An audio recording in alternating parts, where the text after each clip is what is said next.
बात करते हैं पैरेलल कॉम्बिनेशन की। तो parallel combination for capacitors. Parallel combination का मतलब है जब आप कैपेसिटर्स को इस मैनर में कंबाइन करें कि उनके जो एंड पॉइंट्स हैं, ठीक, सुनो जैद ध्यान से, उनके जो एंड पॉइंट्स हैं वो कॉमन पॉइंट पर कनेक्टेड हो, लाइक दिस। मान लीजिए मेरे पास 3 कैपेसिटर्स हैं, जैसे हमने सीरीज़ में 3 कैपेसिटर लेकर एक जनरल फार्मूला ड्राइव किया, इसी तरीके से आप पैरेलल के लिए भी एक जनरल फार्मूला ड्राइव कर सकते हैं। ये 3 कैपेसिटर्स हैं मेरे पास और तीनों का कैपेसिटेंस डिफरेंट है। एक को आप C1 मान लीजिए, दूसरे वाले को C2 एंड तीसरे वाले को C3, ठीक। और तीनों को हमने इस तरह से कनेक्ट किया है कि तीनों का ये जो स्टार्टिंग पॉइंट है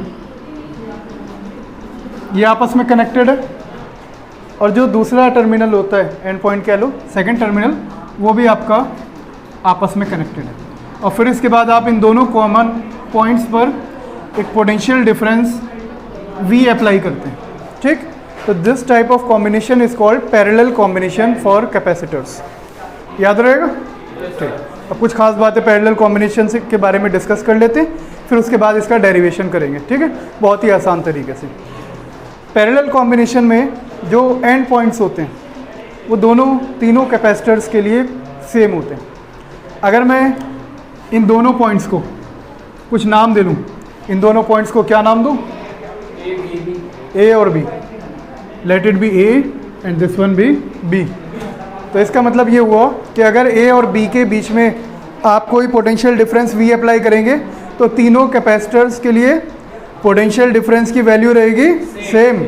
पैरेलल कॉम्बिनेशन में कैपेसिटर्स के वोल्टेज की वैल्यू, पोटेंशियल डिफरेंस की वैल्यू चाहे 2 हो चाहे 200 हो, हर एक के अक्रॉस पोटेंशियल डिफरेंस बराबर रहता है अगर वो सारे के सारे पैरेलल में कंबाइंड है। तो रीज़न ये है कि पोटेंशियल डिफरेंस डिपेंड करता है एंड पॉइंट्स पर, और जब दोनों के पॉइंट ही कॉमन है तो पोटेंशियल भी कॉमन होगा। पोटेंशियल पाथ पर डिपेंड नहीं करता कि आप ऊपर को आए या नीचे को गए या सीधे निकल गए, वो डिपेंड करता है पॉइंट्स पर। अगर पॉइंट सेम है तो 2 हो या 200 हो या 2000 हो, सबके लिए अगर वो पॉइंट सेम है तो उनके लिए पोटेंशियल भी सेम होगा। Is it clear to everyone? But charge divide हो जाएगा। If a charge Q is coming from here, वो चार्ज जब आगे जाएगा, this charge will get 3 divided into 3 parts. 3 रास्ते नज़र आ रहे हैं इस पॉइंट पर। कुछ चार्ज ऊपर जाएगा C1 के पास, कुछ C2 के पास, कुछ C3 के पास। चार्ज को आप ऐसे समझ सकते हैं जैसे पाइप में बहता हुआ पानी।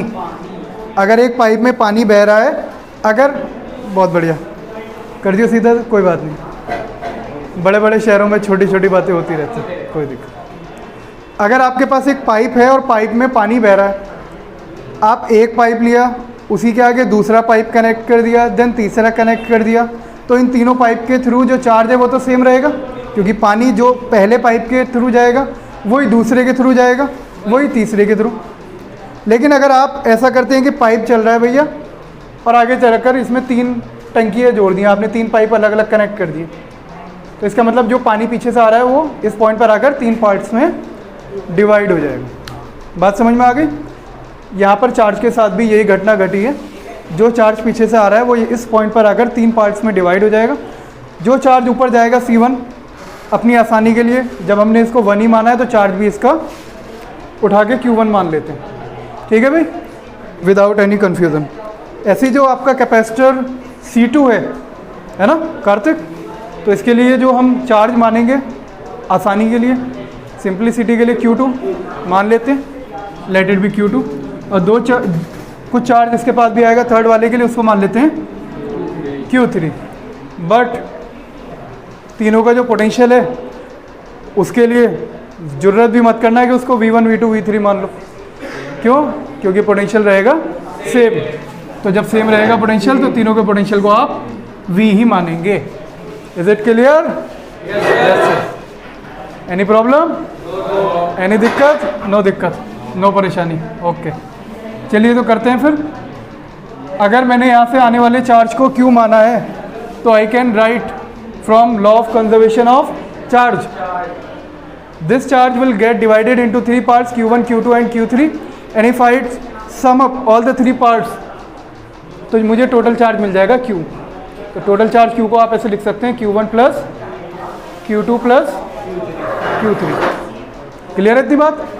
अच्छा, अभी जो रिलेशन हमने पढ़ा था C और Q का, आपने पढ़ा था Q is equal to CV होता है ना? कुछ ऐसे मिलता जुलता था, Q is equal to CV।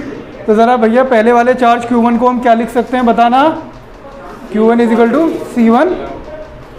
वैसे तो V1 होना चाहिए था, बट पोटेंशियल क्योंकि सेम है V1 V2 V3, तो इसे 1 2 3 लिखने की कोई आवश्यकता नहीं है। आप इसको V ही लिख सकते हैं। जो चीज़ बराबर है सबके लिए उसको बराबर ही रखो। इस Q2 चार्ज को आप लिख सकते हैं C2V और Q3 चार्ज को लिख सकते हैं आप C3V। Now putting all these 3 values in this equation, जहाँ पर हमने टोटल चार्ज को Q1 plus Q2 plus Q3 लिखा है, अगर मैं ये तीनों वैल्यूज़ इसमें पुट कर दूँ तो पुट पार्ट करने के बाद क्या आंसर बचेगा? C1V और Q2 को C2V plus and total charge CV।